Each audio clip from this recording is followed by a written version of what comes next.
إن الحمد لله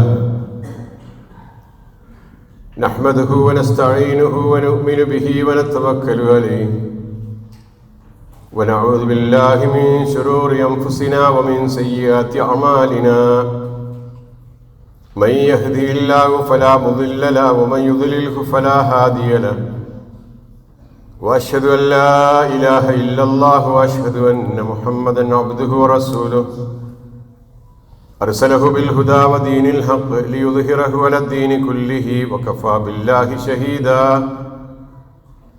اللهم صل على محمد وعلى آل محمد كما صليت على إبراهيم وعلى آل إبراهيم وبارك على محمد وعلى آل محمد كما باركت على إبراهيم وعلى آل إبراهيم إنك حميد مجيد أما بعد فاتقوا الله عباد الله يا أيها الذين آمنوا اتقوا الله حق تقاته ولا تموتن إلا وأنتم مسلمون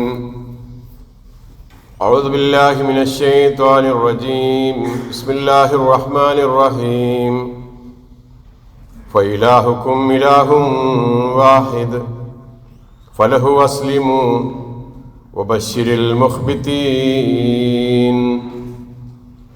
اتقوا الله عباد الله ഏകനായ പടച്ചറപ്പിൻ്റെ വിധിവിലക്കുകൾ ശ്രദ്ധിച്ചുകൊണ്ട് സൂക്ഷിച്ചുകൊണ്ട് മുത്തക്കികളായി മുഅ്മിനുകളായി അള്ളാഹുവിന് ഇഷ്ടപ്പെടും വിധം ജീവിതം ക്രമീകരിക്കണേ എന്ന് എല്ലാവരെയും പ്രത്യേകമായി ഓർമ്മപ്പെടുത്തുകയാണ്, വസിയ്യത്ത് ചെയ്യുകയാണ്. അള്ളാഹു നമ്മെ അനുഗ്രഹിക്കുമാറാകട്ടെ. സഹോദര സഹോദരികളെ, വിണ്ണിലും മണ്ണിലും ആകാശത്തും സമുദ്രങ്ങളിലുമൊക്കെ വിവിധ തരത്തിലുള്ള വെല്ലുവിളികളാണ് ഇന്ന് നമ്മൾ നേരിട്ടുകൊണ്ടിരിക്കുന്നത്. ശാന്തസുന്ദരമായി പക്ഷികൾ പറക്കേണ്ട ആകാശത്ത് വിനാശകരമായ മിസൈലുകളുടെ സഞ്ചാരമാണ് കാണുന്നത്. പടച്ചറബിനെ സ്തുതിച്ചുകൊണ്ട് സുന്ദരമായി ഓളങ്ങൾ തള്ളിക്കൊണ്ടിരിക്കുന്ന തിരമാലകൾക്ക് ആ തിരമാലകളെ ഭേദിച്ചുകൊണ്ട് അത്യന്തം ആപൽക്കരമായ വസ്തുതകളാണ് അവിടെയൊക്കെ വിന്യസിപ്പിക്കപ്പെട്ടുകൊണ്ടിരിക്കുന്നത്.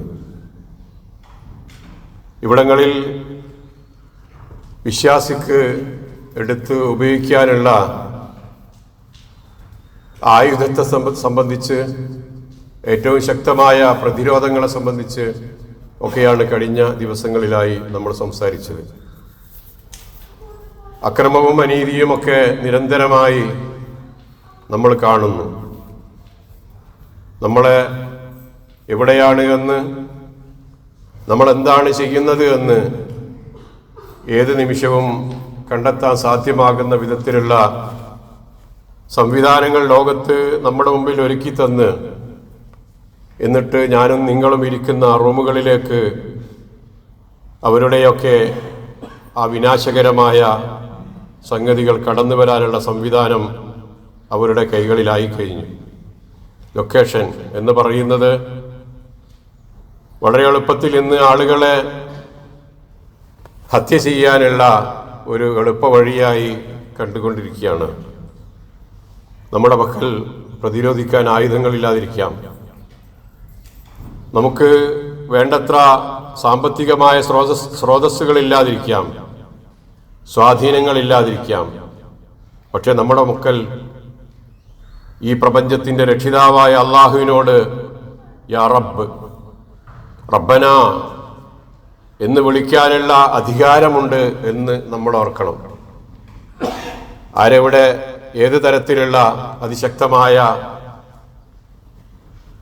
സംവിധാനങ്ങൾ ഒരുക്കിക്കൊണ്ട് തകർക്കാൻ വേണ്ടി ശ്രമിക്കുമ്പോഴും ഒരിക്കലും തകർക്കാൻ സാധ്യമല്ലാത്ത 7 ആകാശങ്ങളെയും ഭഗഭേദിച്ചുകൊണ്ട് റബ്ബിൻ്റെ അടുക്കലേക്ക് കൊണ്ടെത്തിക്കാൻ സാധിക്കുന്ന മഹത്തായ ഒരു ആയുധം നമ്മുടെ കയ്യിലുണ്ട്. അതാണ് നമ്മൾ സാധാരണ പറയുന്ന പ്രാർത്ഥന എന്നുള്ളത്, ദുആ എന്നുള്ളത്. നിശബ്ദമായ രാത്രികളിൽ റബ്ബിൻ്റെ മുമ്പിൽ നമ്മൾ ഒഴുക്കുന്ന കണ്ണുനീരുകൾ, അവിടെ ഉയർത്തുന്ന കൈകൾ, അതിന് നമ്മൾ ഒരിക്കലും മടി കാണിക്കേണ്ടതില്ല.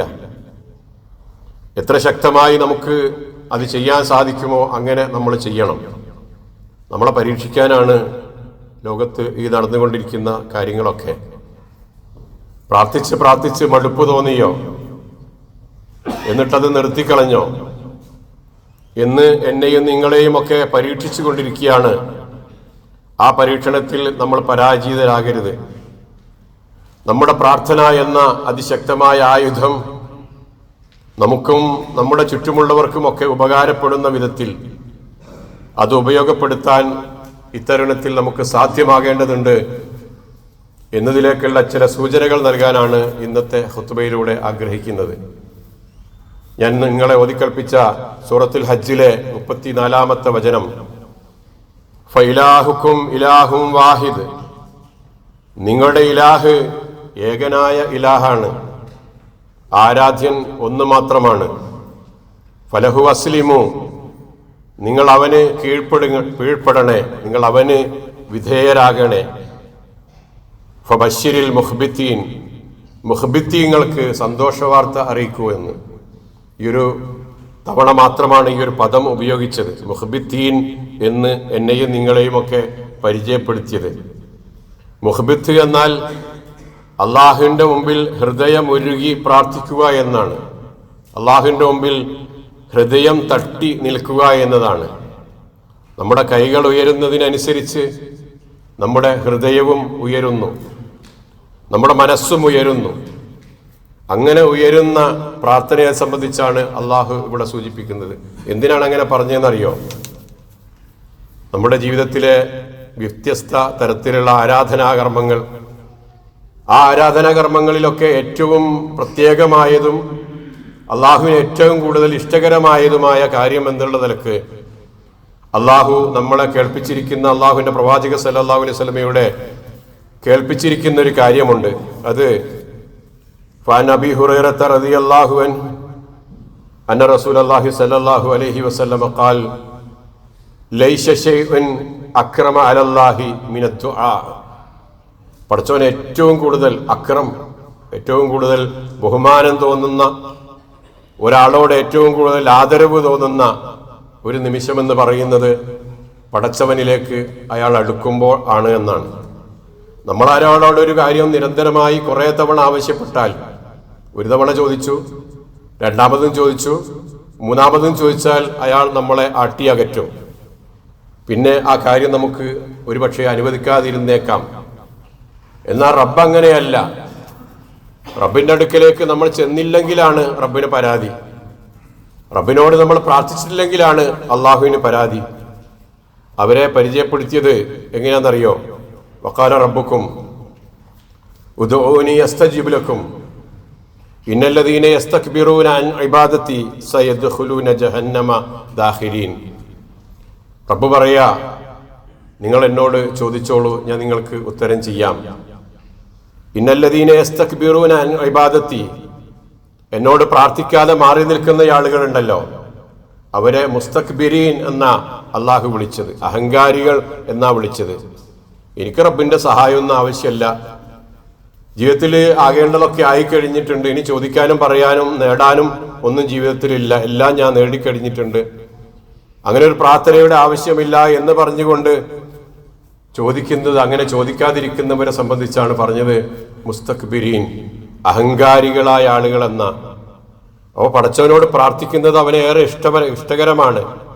ഇഷ്ടമെന്ന് മാത്രമല്ല, അങ്ങനെ എന്തുമാത്രം നമ്മൾ അള്ളാഹുവിനോട് ചോദിക്കുന്നുവോ, വീണ്ടും വീണ്ടും പടച്ചവനോട് നമ്മൾ ദുആ ചെയ്യുന്നുവോ, അത്രമാത്രം പടച്ചവനോട് നമ്മൾ അടുക്കുകയും നമ്മളോട് ഇഷ്ടം തോന്നുകയും ചെയ്യുന്നു എന്നാണ് പഠിപ്പിച്ചത്. അപ്പം അതുകൊണ്ട് ബോധമുള്ള മനസ്സോട് കൂടിയിട്ട്, നേരത്തെ പറഞ്ഞതുപോലെ കൈകൾ ഉയരുന്നതിനനുസരിച്ച് ഹൃദയവും ഉയരുന്നു, മനസ്സും ഉയരുന്നു.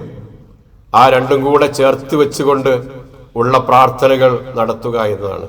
അങ്ങനെ പ്രാർത്ഥന ഉണ്ടെങ്കിൽ അതാണ് ഫലവത്തായ പ്രാർത്ഥന എന്ന് പറഞ്ഞത്. റസൂൽ സല്ലല്ലാഹു അലൈഹി വസല്ലം പറഞ്ഞില്ലേ, വഅലമു അന്നല്ലാഹ ലാ യസ്തജീബു ദുആഅൻ മിൻ ഖൽബിൻ ഗാഫിലിൻ ലാഹിൻ. പടച്ചവൻ ഉത്തരം ചെയ്യില്ല കേട്ടോ.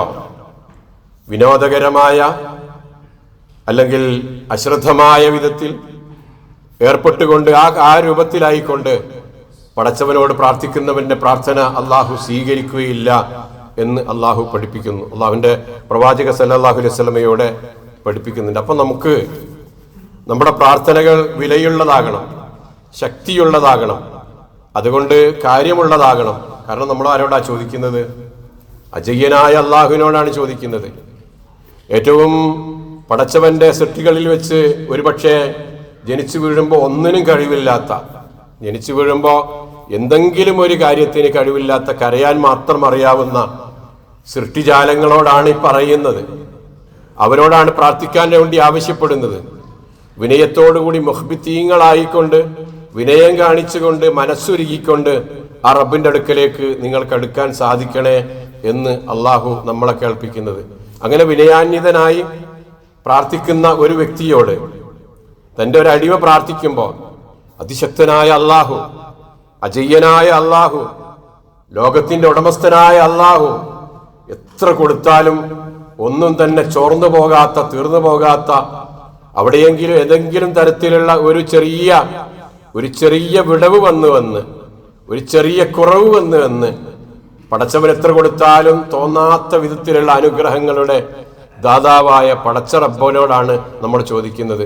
അള്ളാഹുവിന്റെ പ്രവാചക സല്ലല്ലാഹു അലൈഹി വസല്ലം പറഞ്ഞു, ഇന്ന റബ്ബക്കും ഹയ്യുൻ കരീമുൻ യസ്തഹീ മിൻ അബ്ദിഹി ഇദാ റഫഅ യദൈഹി ഇലൈഹി അൻ യറുദ്ദഹുമാ സിഫ്റാ. പടച്ചവൻ ഹയ്യുൻ കരീമുൻ, അവൻ മാന്യനാണ്, അത്യുദാരനാണ്, അവൻ ലജ്ജയുള്ളവനാണ് കേട്ടോ. എന്താ ലജ്ജ എന്ന് പറയുന്ന അറിയോ? തൻ്റെ ഒരു എളിയ അടിമ തൻ്റെ നേർക്ക് അവന്റെ കൈകൾ ഉയർത്തിയിട്ട് ആ കൈകളിൽ ഒന്നും വെച്ചു കൊടുക്കാതെ അതിനെ അങ്ങനെ തന്നെ മടക്കി അയക്കുക എന്നത്, വട്ടപൂജ്യമായി തിരിച്ചു കൊടുക്കുക എന്നുള്ളത്, ഒന്നും കൊടുക്കാതിരിക്കുക എന്നുള്ളതിനെ സംബന്ധിച്ച് അള്ളാഹു ലജ്ജിക്കുന്നുണ്ട് കേട്ടോ എന്ന് റസൂൽ സല്ലല്ലാഹു അലൈഹി വസല്ലം പറയുമ്പോൾ നമ്മൾ എന്തിന് പ്രാർത്ഥിക്കാൻ മടിക്കണം? നമ്മൾ എന്തിന് അവനോട് ചോദിക്കാതിരിക്കണം? പ്രത്യേകിച്ച് ഇത്തരത്തിലുള്ള പ്രതിസന്ധികൾ നിറഞ്ഞ ഘട്ടങ്ങളിലൂടെ കടന്നു പോകുമ്പോൾ നമുക്ക് എടുത്തുപയോഗിക്കാൻ പറ്റാവുന്ന ഏറ്റവും പ്രധാനപ്പെട്ട ആയുധം, നേരത്തെ സൂചിപ്പിച്ചതുപോലെ ഒരു മിസൈലിനും തടുക്കാൻ സാധ്യമല്ലാത്ത, ഒരു സംവിധാനത്തിനും തകർക്കാൻ സാധ്യമല്ലാത്ത, എവിടെയും ഒരാൾക്കും തടഞ്ഞു വെക്കാൻ സാധ്യമല്ലാത്ത വിധത്തിലുള്ള ഒരായുധം എന്നുള്ള നിലക്കാണ് ഇതിനെ പഠിപ്പിക്കുന്നത്. പ്രത്യേകിച്ച് മർദ്ദിക്കപ്പെടുന്നവന്റെ പ്രാർത്ഥനയെ റസൂൽ സല്ലല്ലാഹു അലൈഹി വസല്ലം എടുത്തു പറഞ്ഞില്ല. അറിയാം നമുക്ക്, ഫത്തഖി ദഅവത്തൽ മദ്ലൂം ഫഇന്നഹു ലൈസ ബൈനഹാ വബൈനല്ലാഹി ഹിജാബുൻ. മർദ്ദിക്കപ്പെടുന്നവന്റെ പ്രാർത്ഥനയെ സൂക്ഷിക്കണം കേട്ടോ. ആ പ്രാർത്ഥനയുടെയും അള്ളാഹുവിന്റെയും ഇടയിൽ യാതൊരു തരത്തിലുള്ള മറയുമില്ല. എല്ലാ സംഗതികളെയും ഭേദിച്ചുകൊണ്ട് അത് കടന്നു പോകാൻ സാധിക്കുന്ന അപകടകരമാണ് ആ കാര്യം. ഒരാളെ ആക്രമിക്കുമ്പോൾ തിരിച്ച് ആക്രമിക്കുവാനുള്ള കഴിവില്ലാത്തത് കൊണ്ട്, സൗകര്യമില്ലാത്തത് കൊണ്ട്, സംവിധാനമില്ലാത്തത് കൊണ്ട് അതിൻ്റെ പേരിൽ ക്ഷമിച്ച് കഴിഞ്ഞുകൂടുന്ന ഒരു ജനവിഭാഗം, അത്തരത്തിലുള്ള ആളുകൾ, അങ്ങനെ കഴിയേണ്ടി വരുന്ന പ്രവാസികളായ ആളുകൾ, ലോകത്ത് നമ്മളെ കാത്തിരിക്കുന്ന നമ്മുടെ ഉമ്മമാരും സഹോദരി സഹോദരങ്ങളുമൊക്കെ ഈ ഒരു സംവിധാനമാണ് ഉപയോഗപ്പെടുത്തേണ്ടത്, ഈ ഒരു കാര്യമാണ് ഉപയോഗപ്പെടുത്തേണ്ടത്. അവിടെ തടുക്കാൻ, തകർക്കാൻ, അതില്ലാണ്ടാക്കാൻ, അതിനെ നശിപ്പിക്കാനുള്ള ഒരു സംവിധാനവും എവിടെയും ഒരാൾക്കും കണ്ടെത്താൻ സാധ്യമല്ല എന്ന് പറഞ്ഞത് നമ്മുടെ പ്രവാചക സല്ലല്ലാഹു അലൈഹി വസല്ലമയാണ്. അങ്ങനെ ആയിരിക്കണം നമ്മുടെ പ്രാർത്ഥന എന്ന് സൂചിപ്പിക്കുക. നമ്മുടെ സാഹചര്യങ്ങളെ സംബന്ധിച്ച് സൂചിപ്പിച്ചു. പ്രതിസന്ധികളും പ്രയാസങ്ങളുമൊക്കെയായി കടന്നു പോകുമ്പോൾ റസൂൽ സല്ലല്ലാഹു അലൈഹി വസല്ലം പറഞ്ഞ ഒരു വചനം കൂടെ പറയാം ഇവിടെ. വാൻ സഹീൽ ബിൻ സഅദ് റളിയല്ലാഹു അൻഹുമാ ഖാല റസൂലുള്ളാഹി സ്വല്ലല്ലാഹു അലൈഹി വസല്ലം. സഹീൽ റളിയല്ലാഹു അൻഹു, സഅദ് റളിയല്ലാഹു അൻഹുവിന്റെ മകൻ റിപ്പോർട്ട് ചെയ്യുന്നു, റസൂൽ സല്ലല്ലാഹു അലൈഹി വസല്ലം പറഞ്ഞു, സിൻതാനി ലാ തുറദ്ദാൻ ഔ ഖല്ലമാ തുറദ്ദാൻ. രണ്ട് കാര്യങ്ങളുണ്ട്, അതൊരിക്കലും തടയപ്പെടില്ല, അല്ലെങ്കിൽ വളരെ വിരളായിട്ട് അതിന് ഉത്തരം നൽകപ്പെടാതിരിക്കുള്ളൂ, തള്ളപ്പെടുള്ളൂ, അത് സ്വീകരിക്കപ്പെടാതിരിക്കുള്ളൂ. രണ്ട് കാര്യങ്ങളാണത്. ഒന്ന് അദ്ദുആഉ ഇൻദൻ നിദാ, ബാങ്കിന്റെ സമയത്തുള്ള പ്രാർത്ഥനയാണത്. അല്ലാഹു അക്ബർ, അള്ളാഹുവിന്റെ മഹത്വങ്ങൾ ലോകം മുഴുവനും കേൾക്കെ ഉറക്കെ വിളിച്ചു പറയുന്ന ആ സന്ദർഭം. ലാ ഇലാഹ ഇല്ലല്ലാഹ്, അശ്ഹദു അൻ ലാ ഇലാഹ ഇല്ലല്ലാഹ്, അശ്ഹദു അന്ന മുഹമ്മദുർ റസൂലുള്ളാഹ്. അള്ളാഹുവിന്റെ ആ മഹത് വചനങ്ങൾ ലോകം മുഴുവനും ഉറക്കെ വിളിച്ചു പറയുന്ന ആ നിദാഇന്റെ സന്ദർഭത്തിൽ നിങ്ങൾ അള്ളാഹുവിലേക്ക് ഉയർത്തുന്ന പ്രാർത്ഥനകളും ആ വിളിക്ക് നിങ്ങൾ ചെയ്യുന്ന ഉത്തരങ്ങളും അത് സ്വീകരിക്കപ്പെടുന്നതാണ് എന്ന് പഠിപ്പിക്കുന്നു. രണ്ടാമത്തേത്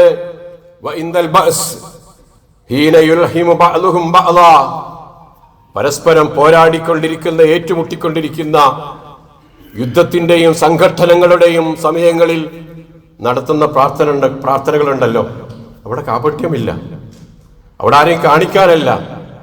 ഒരു പ്രത്യേക സമയമാണ്, സന്ദർഭമാണ്. അവർക്ക് അള്ളാഹുവിനോട് മാത്രമാണ് പ്രാർത്ഥിക്കാനുള്ളത്. മനസ്സുരുകി പ്രാർത്ഥിക്കുന്ന ആ സമയത്തുള്ള പ്രാർത്ഥന എന്ന് പറയുന്നത് ഏറെ പ്രത്യേകതയുള്ളതാണ്. അതൊരിക്കലും തടയപ്പെടില്ല. അങ്ങനെയുള്ള പ്രാർത്ഥനകൾ തടയപ്പെടുക എന്നുള്ളത് വളരെ വിരളമാണ് ട്ടോ എന്ന് റസൂൽ സല്ലല്ലാഹു അലൈഹി വസല്ലം പഠിപ്പിക്കുക. നമ്മൾ സൂചിപ്പിച്ചതുപോലെ നമുക്ക് നമ്മുടെ കയ്യിൽ ഇത്തരം വലിയ ആയുധമുണ്ട്. പാവങ്ങളായ സാധുക്കളായ ആളുകളാണ് നമ്മൾ. അള്ളാഹുവിൻ്റെ കഴിവ് അജയ്യമാണ്, അതിശക്തമാണ്. അവൻ നമ്മളോട് അവൻ്റെ അടുക്കലേക്ക് ചെല്ലാൻ വേണ്ടി, മടങ്ങാൻ വേണ്ടി, തൗബ ചെയ്യാൻ വേണ്ടി, ഇസ്തിഗ്ഫാർ ചെയ്യാൻ വേണ്ടിയിട്ട് പടച്ചവന്റെ അടുക്കലേക്ക് നിങ്ങൾ വരണേ വരണേ എന്ന് പറഞ്ഞുകൊണ്ട് നമ്മളെ വിളിച്ചുകൊണ്ടിരിക്കുന്നു. എന്നിട്ടും നമുക്ക് എൻ്റെ അടുക്കലൊന്നുമില്ല, കഴിവൊന്നുമില്ല, ശക്തിയൊന്നുമില്ല എന്ന് പറഞ്ഞ് കാത്തിരിക്കുകയാണ് ചെയ്യുന്നത്. പണക്കാരെ കൊണ്ട് മാത്രമാണോ ഈ ലോകത്തിന് ഉപകാരമുള്ളത്? ആയുധശേഷിയുള്ള ആളുകളെ കൊണ്ട് മാത്രമാണോ? അവരാണോ ഈ ലോകത്തിന്റെ ഇവിടെയുള്ള അനുഗ്രഹങ്ങൾ ഓരോന്നും സംവിധാനിക്കുന്നത്, അത് കൊണ്ടുവരുന്നത്? അവരെ കൊണ്ട് മാത്രമാണോ കാര്യങ്ങളൊക്കെ നടക്കുന്നത്? അല്ല, അങ്ങനെയാകില്ല. മറിച്ച് റസൂൽ സല്ലല്ലാഹു അലൈഹി വസല്ലം പറഞ്ഞില്ലേ, ഇന്നമാ യൻസുറുല്ലാഹു ഹാദിഹിൽ ഉമ്മ ബിളഈഫിഹാ ബിദഅവതിഹിം വസലാത്തിഹിം വഇഖ്ലാസിഹിം. അല്ലാഹു ഈ സമുദായത്തെ സഹായിക്കുന്നത് ഇവരിലുള്ള പാവങ്ങളെ കൊണ്ട് മാത്രമാണ്. അങ്ങനെ പാവങ്ങളെ കൊണ്ടും ആണ്. രണ്ടിൽ ഏതാ പറയേണ്ടതെന്ന് അറിയില്ല, ഏതാ ശരി? ഈ സമൂഹത്തിലെ പാവങ്ങളെ കൊണ്ടാണ് നിങ്ങൾ സഹായിക്കപ്പെടുന്നത് എന്ന് റസൂൽ സല്ലല്ലാഹു അലൈഹി വസല്ലം പറഞ്ഞു. ബിദഅവതിഹിം വസലാത്തിഹിം വഇഖ്ലാസിഹിം, അവരുടെ പ്രാർത്ഥനകളുണ്ട്, അവരുടെ നമസ്കാരങ്ങളുണ്ട്, അവരുടെ നിഷ്കളങ്കമായ ഇടപെടലുകളുണ്ട്. അതുകൊണ്ടാണ് സഹായിക്കപ്പെടുന്നത്. മറ്റൊരു വചനത്തിൽ റസൂൽ സല്ലല്ലാഹു അലൈഹി വസല്ലം പറഞ്ഞു, റുബ്ബ അശ്ഗസ മദ്ഫൂഇൻ ബിൽ അബ്വാബ് ലൗ അഖ്സമ അലല്ലാഹി ലാ ബറ. എത്ര പാവങ്ങളായ മനുഷ്യരുണ്ടെന്നറിയാം ഇവിടെ. അവരെ ഏതെങ്കിലും വാതിലുകളിൽ ചെന്ന് മുട്ടിയാൽ അവരാരും തുറന്നു കൊടുക്കില്ല. ആരോടൊക്കെ സഹായം ചോദിച്ചാൽ അവരാരും സഹായിക്കാൻ മുന്നോട്ട് വരില്ല. പക്ഷെ അവരെങ്ങാനും റബ്ബിന്റെ വാതിൽക്കൽ മുട്ടുന്ന ആ മുട്ടലുകളുണ്ടല്ലോ, ആ പ്രാർത്ഥനകളുണ്ടല്ലോ, അത് ശക്തമാണ്. അത് വലിയ വലിയ പ്രത്യാഘാതങ്ങൾ ഉണ്ടാക്കുന്ന സംഗതികളാണതെന്ന് പ്രാർത്ഥിക്കുക. റസൂലിന്റെ ഒരു സഹാബി ഉണ്ടായിരുന്നു, അദ്ദേഹത്തിന്റെ പേര് ജുലൈബീബ് എന്നാണ്. അദ്ദേഹത്തിന്റെ ആ വികൃത രൂപവും പാവമാണ് എന്ന കാരണവും മറ്റു പലതും കൊണ്ട് പലരും മദീനയിലെ വീടുകളിലേക്ക് അദ്ദേഹത്തിന് പ്രവേശനം അനുവദിച്ചിട്ടുണ്ടായിരുന്നില്ല, പലരും തടഞ്ഞിട്ടുണ്ടായിരുന്നു. ഒരിക്കൽ റസൂൽ സല്ലല്ലാഹു അലൈഹി വസല്ലം സദസ്സിലിരുന്നിട്ട് സഹാബത്തിനോട് ചോദിച്ചു, എനിക്ക് ഒരു സഹാബിയെ ചൂണ്ടിക്കാണിച്ചുകൊണ്ട് അദ്ദേഹത്തോട് ചോദിച്ചു, നിങ്ങളുടെ മകളെ എനിക്ക് വിവാഹം ചെയ്തു തരുമോ? റസൂലിനോട് പലപ്പോഴും അങ്ങനെ ആളുടെ ഒരു അവസരത്തിന് വേണ്ടി കാത്തിരിക്കുന്ന സഹാബത്ത് എന്നുള്ള നിലക്ക് റസൂൽ എന്ത് സംശയം, പക്ഷെ എനിക്കല്ല, എൻ്റെ ഒരു ഉത്തമ സഹചാരി ജുലൈബീബിനാണ് എന്ന് പറയുന്നു. അദ്ദേഹം ഒന്ന് ആശങ്കിച്ചു നിന്നു. ഞാൻ എൻ്റെ വീട്ടുകാരോട് ചോദിച്ചു വരാം. വീട്ടിൽ ചെന്ന് കാര്യം പറഞ്ഞു. ഭാര്യ അനുവദിച്ചില്ല, അത് നമുക്ക് എന്തായിരുന്നാലും വേണ്ട എന്ന്. ഈ സംസാരം കേട്ട് മകൾ പുറത്തേക്ക് വന്ന്, റസൂൽ അങ്ങനെ കാര്യം ആവശ്യപ്പെട്ടിട്ടുണ്ടെങ്കിൽ അത് നമ്മൾ ചെയ്തു കൊടുക്കേണ്ടതാണ് എന്ന് പറയുന്ന ഒരു സംഭവമുണ്ട്. അവിടെയല്ല സംഗതികളുടെ അവസാനം. ഒരു യുദ്ധം നടക്കുക. ആ യുദ്ധത്തിൽ എല്ലാവരും തിരിച്ചു പോരുമ്പോൾ ആരൊക്കെയാണ് യുദ്ധക്കളത്തിൽ നഷ്ടപ്പെട്ടത്, മരണപ്പെട്ടത്, ഷഹീദായത് എന്നൊക്കെ പരതിയ ആളുകൾ എല്ലാവരെയും കൂട്ടി ഒരുമിപ്പിച്ച് തിരിച്ചു പോരാൻ ഒരുങ്ങുമ്പോൾ റസൂൽ സല്ലല്ലാഹു അലൈഹി വസല്ലം സഹാബത്തിനോട് ചോദിക്കുന്നുണ്ട്, തഫ്ഖിദൂന മിൻ അഹദിൻ, ഇനി ആരെങ്കിലും നഷ്ടപ്പെട്ടിട്ടുണ്ടോ, ഇനി ആരെങ്കിലും കാണാതായിട്ടുണ്ടോ? സഹാബത്ത് പറഞ്ഞു, ഇല്ല, എല്ലാവരും ഉണ്ട്. പക്ഷെ റസൂൽ പറഞ്ഞു, ലാകിന്നി അഫ്ഖിദു ജുലൈബീബൻ ഫത്ലിബുഹു ഫിൽ ഖത്ൽ, പക്ഷെ എനിക്ക് എൻ്റെ ജുലൈബീബിനെ കാണാനില്ല. എവിടെയാണെന്ന് നിങ്ങളൊന്ന് പരിധി നോക്കൂ. അവർ ചെന്ന് അന്വേഷിച്ചു നോക്കി. ആ യുദ്ധക്കളത്തിൽ കിടക്കുന്നു 7 പേരുടെ കൂടെ. റസൂൽ സല്ലല്ലാഹു അലൈഹി വസല്ലം അദ്ദേഹത്തെ വാരിപ്പുണർന്ന് തൻ്റെ മടിയിലിരുത്തിയിട്ട് പറഞ്ഞു, അഖതല സബ്അതൻ സുമ്മ ഖതലൂഹു ഹാദാ മിന്നി വഅന മഅഹു. ശത്രുക്കളായ 7 പേരെ വകവരുത്തിയതിനു ശേഷം മാത്രം ഷഹീദാകേണ്ടി വന്ന ഈ സഹാബിയെയാണോ നിങ്ങൾ ഇവിടെ ഇട്ട് തിരിച്ചു പോരാൻ ഒരുങ്ങുന്നത് എന്നായിരുന്നു റസൂൽ സല്ലല്ലാഹു അലൈഹി വസല്ലം ചോദിച്ചത്. അങ്ങനെ ഉള്ള പാവങ്ങളായ ആളുകളാണ്. ആപൽഘട്ടങ്ങളിൽ നമ്മളെ സംബന്ധിച്ചിടത്തോളം എടുത്ത് ഉപയോഗിക്കേണ്ട ഏറ്റവും പ്രധാനപ്പെട്ട, നേരത്തെ റസൂൽ സല്ലല്ലാഹു അലൈഹി വസല്ലം പറഞ്ഞതുപോലെ, റുബ്ബ ശിഗസ, എത്രയെത്ര ഇങ്ങനെ പ്രയാസപ്പെടുന്ന പാവങ്ങളായ ആളുകളാ. പല സമയത്തും പല സന്ദർഭങ്ങളിലും എല്ലാ സംഗതികളും തടസ്സപ്പെട്ട് കിടക്കുന്ന, മുന്നോട്ടുള്ള സംഗതികൾ എന്താണെന്ന് അറിയാതെ അങ്ങനെ പകച്ചു നിൽക്കുന്ന ആ സന്ദർഭങ്ങളിൽ നിങ്ങളെടുത്ത് ഉപയോഗിക്കേണ്ട ആ ആയുധം ഉണ്ടല്ലോ, അതെടുത്ത് ഉപയോഗിച്ചാൽ പടച്ചോൻ അത് തുറന്നു തരുന്നതാണ് എന്ന് സൂചിപ്പിക്കുന്നുണ്ട്. വിശദമായ ഒരു വിഷയത്തിന്റെ ആമുഖം മാത്രമാണ് കേൾപ്പിച്ചത്. അള്ളാഹു നമ്മെ അനുഗ്രഹിക്കുമാറാകട്ടെ. അഖൂലു ഖൗലി ഹാദാ വസ്തഗ്ഫിറുല്ലാഹ ലീ വലക്കും വസ്തഗ്ഫിറൂഹു ഇന്നഹു ഹുവൽ ഗഫൂറുർ റഹീം. അൽഹംദുലില്ലാഹി വകഫാ വസ്സലാത്തു വസ്സലാമു അലാ റസൂലിഹി മുഹമ്മദിനിൽ മുസ്തഫ വഅലാ ആലിഹി വസഹ്ബിഹി ദുൽ ഫദ്ലി വൽ വഫാ. അമ്മാ ബഅദ്. ഊസീകും വയ്യാ സാനിയം ഇത്തഖുല്ലാഹ ഇബാദല്ലാഹ്. ഏകനായ പടച്ചറപ്പിൻ്റെ വിധിയിലൊക്കെ ശ്രദ്ധിച്ച് സൂക്ഷിച്ച് മുത്തക്കികളായി മോമിനുകളായി അള്ളാഹുവിന് ഇഷ്ടപ്പെടും വിധം ജീവിതം ക്രമീകരിക്കണേ എന്ന് ഒരിക്കൽ കൂടി എല്ലാവരെയും ഓർമ്മപ്പെടുത്തുന്നു, പ്രത്യേകമായി വസിയ്യത്ത് ചെയ്യുന്നു. ജീവിതമെന്ന ഈ പുസ്തകത്തിൻ്റെ എല്ലാ താളുകളും ഒരുപക്ഷെ എഴുതുന്നത് ഞാനും നിങ്ങളും ഒക്കെ തന്നെ ആയിരിക്കും. പക്ഷെ അതിൻ്റെ അവസാനത്തെ ഒരു പേജുണ്ട്, അവസാനത്തെ ഒരു താളുണ്ട്. ആ പേജിൽ എഴുതേണ്ടത് മരണമെന്നാണ്. ആ മരണമെന്ന സംഗതികൾ, ആ മരണത്തിൻ്റെതായ സംഗതികൾ എഴുതുന്നത് ഞാനും നിങ്ങളുമല്ല, നമ്മുടെ റബ്ബ് സുബ്ഹാനഹു വ തആലയാണ് അത് നിശ്ചയിച്ചിരിക്കുന്നത്. ലാ തദ്രി നഫ്സുൻ ബി അയ്യി അർദിൻ തമൂത്ത്. ഏത് ഭൂമിയിൽ വെച്ചാണ്, ഏത് നാട്ടിൽ വെച്ചാണ് ഓരോരുത്തരും മരിക്കുക എന്ന് ഒരാൾക്കും പറയാൻ കഴിയില്ല. പള്ളിയിലോട്ട് കയറി വന്നപ്പോൾ പുറത്ത് ചെരുപ്പഴിച്ചിട്ടു. നമ്മൾ തന്നെ ആ ചെരുപ്പിട്ട് പോകുമോ, അതല്ല വേറെ ആരെങ്കിലും 4 പേർ ചേർന്ന് ഒരു കട്ടിലിൽ നമ്മളെ പിന്നെ കിടത്തി വീണ്ടും പള്ളിയിലേക്ക് കൊണ്ടുവരികയാണോ, അല്ല ആ കാര്യങ്ങൾക്ക് വേണ്ടി കൊണ്ടുപോവുകയാണോ എന്നൊന്നും പറയാൻ സാധ്യമല്ലാത്ത സാഹചര്യമാണ് മനുഷ്യൻ്റേത് എന്ന് നമുക്ക് ചെയ്യാൻ പറ്റാവുന്ന സംഗതി എന്നുള്ളത്. അള്ളാഹുവിൻ്റെ പ്രവാചക സല്ലല്ലാഹു അലൈഹി വസല്ലം നടത്തിയ ഒരു പ്രാർത്ഥനയിൽ കാണാം നമുക്ക്, അല്ലാഹുമ്മ ജഅൽ ഖൈറ ഉംരി ആഖിറഹു വ ഖൈറ അമലി ഖവാതിബഹു. ഒരു പ്രാർത്ഥനയാണ്, വളരെ പ്രസിദ്ധമായ, നമ്മൾ ചെയ്യേണ്ട, എന്നും നമ്മളിൽ ഉണ്ടാകേണ്ട ഒരു പ്രാർത്ഥനയാണ്. ഏത് സാഹചര്യങ്ങളിലും ഉണ്ടാകേണ്ടതാണ്. ഇത്തരം സാഹചര്യങ്ങളിൽ എന്തായാലും ചെയ്യേണ്ട ഒരു പ്രാർത്ഥനയെ സംബന്ധിച്ചാണ്. എന്താണത്? അള്ളാഹുവേ, ഞാൻ പല കാലഘട്ടങ്ങളിലൂടെയും ജീവിച്ചു പോന്നിട്ടുണ്ട്. എൻ്റെ ചെറുപ്പകാലവും എൻ്റെ ഇപ്പോഴത്തെ അവസ്ഥയും എൻ്റെ ജീവിതത്തിൻ്റെ ഒരുപാട് മേഖലകൾ എനിക്കറിയാം. അതൊക്കെ എൻ്റെ ആ മനസ്സിൻ്റെ ഉള്ളിലൂടെ അങ്ങനെ കടന്നു പോകുന്നുണ്ട് ഓരോ കാലഘട്ടവും. പക്ഷെ പടച്ചോനെ, അവസാനത്തിലേക്ക് എത്തുമ്പോൾ ഉണ്ടാകുന്ന ആ ഒരു സംഗതി ഉണ്ടല്ലോ, ഖൈറ ഉംരി, എൻ്റെ ആയുസ്സിൻ്റെ ഏറ്റവും നല്ല കാലം എന്ന് പറയുന്നത്, ഏറ്റവും ഖൈറായ ദിവസങ്ങൾ എന്ന് പറയുന്നത് അതിൻ്റെ അവസാനത്തെ ആ ഒരു ഘട്ടമാക്കണമേ. വഖൈറ അമലി ഖവാതീമഹു. ഒരുപാട് പ്രവർത്തികൾ, ഒരുപാട് സംഗതികൾ ജീവിതത്തിൽ ഞാൻ ചെയ്യുന്നു.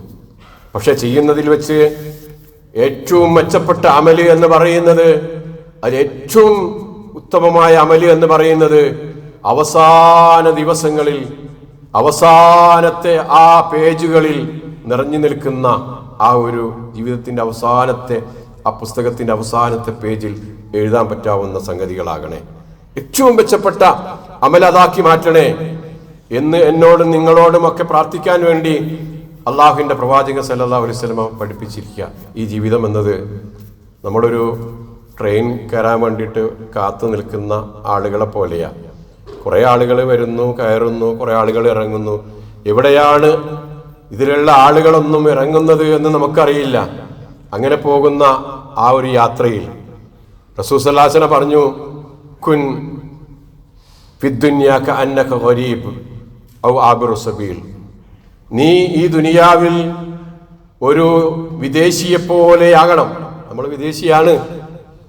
ഔ ആബിറു സബീലിൻ, അല്ലെങ്കിൽ ഒരു യാത്രക്കാരനെ പോലെ ആകണം. നമ്മൾ യാത്രക്കാരനാണ്. രണ്ടും നമുക്ക് ബാധകമാണ്. ഒരു വിദേശിയെ പോലെ, ഒരു യാത്രക്കാരനെ പോലെ ആകണം നിങ്ങൾ. ആ യാത്രക്കാരൻ ചുറ്റുപാടും കാണുന്ന ഒരുപാട് സംഗതികളുണ്ട്. കണ്ണഞ്ചിപ്പിക്കുന്ന ആകർഷകമായ ഒരുപാട് സംഗതികൾ കാണുമ്പോൾ ആ സ്റ്റേഷനുകളിലൊന്നും അയാൾ ഇറങ്ങാറില്ല. കാരണം അയാൾക്കൊരു ലക്ഷ്യസ്ഥാനമുണ്ട്. ആ ലക്ഷ്യസ്ഥാനത്തേക്കുള്ള പ്രയാണത്തിൽ അതെങ്ങനെ നേടുമെന്ന ചിന്തയോടുകൂടി മുന്നോട്ട് പോകുന്ന ഒരു വ്യക്തി എന്നുള്ള നിലക്ക് നമ്മൾ ആ യാത്ര തുടരണം. അതിശക്തമായ ആ യാത്രയിൽ നമുക്ക് നമ്മുടെ റബ്ബിന്റെ കൂട്ടുണ്ടാകുമെന്ന് നമുക്ക് ഉറച്ച് വിശ്വസിക്കാൻ സാധിക്കണം. കാരണം നമ്മൾ പ്രാർത്ഥിക്കുന്ന കാര്യങ്ങളൊന്നും അത്ര വലിയതൊന്നുമല്ല. പടച്ചോന്റെ മുമ്പിൽ അതൊക്കെ ചെറിയതാ. കുൻ എന്ന ഈ 2 പദം കൊണ്ട് നേടിത്തരാവുന്നതേയുള്ളൂ. നമ്മൾ എന്തു തന്നെ ചോദിച്ചാലും ആ ചോദ്യങ്ങളെ മുഴുവനും അതിൻ്റെ ആകത്തുക അത്രയേയുള്ളൂ എന്നൊക്കെ നമ്മൾ ചിന്തിക്കുമ്പോൾ അള്ളാഹുവിൻ്റെ അടുക്കലേക്ക് അതിശക്തമായി മുന്നേറാനുള്ള വഴികളാണ് നമ്മുടെ മുമ്പിലുള്ളത് എന്നാ സൂചിപ്പിച്ചത്. നമുക്ക് സധൈര്യം നമ്മുടെ ജീവിതത്തെ ഈമാനോടുകൂടി, ഇഖ്ലാസോടുകൂടി മുന്നോട്ട് കൊണ്ടുപോകാൻ അള്ളാഹു നമ്മെ അനുഗ്രഹിക്കുമാറാകട്ടെ. ലോകത്ത് ഇന്ന് നടന്നുകൊണ്ടിരിക്കുന്ന എല്ലാ പ്രതിസന്ധികളിൽ നിന്നും അള്ളാഹു നമുക്ക് എല്ലാ വിധത്തിലുള്ള പരിഹാരവും നൽകി എല്ലാവരെയും സഹായിക്കുമാറാകട്ടെ. നമ്മിൽ നിന്ന് സംഭവിച്ചു പോകുന്ന അപാകതകൾ, തെറ്റുകുറ്റങ്ങൾ റബ്ബ് നമുക്ക് പുറത്തു തന്ന് നമ്മുടെ പ്രാർത്ഥനകൾ സ്വീകരിച്ചുകൊണ്ട് അള്ളാഹു എന്നെയും നിങ്ങളെയും നമ്മുടെ മാതാപിതാക്കളെയും എല്ലാവരെയും അള്ളാഹുവിൻ്റെ സ്വർഗത്തിൽ അള്ളാഹു ഒരുമിച്ച് കൂട്ടി അനുഗ്രഹിക്കുമാറാകട്ടെ.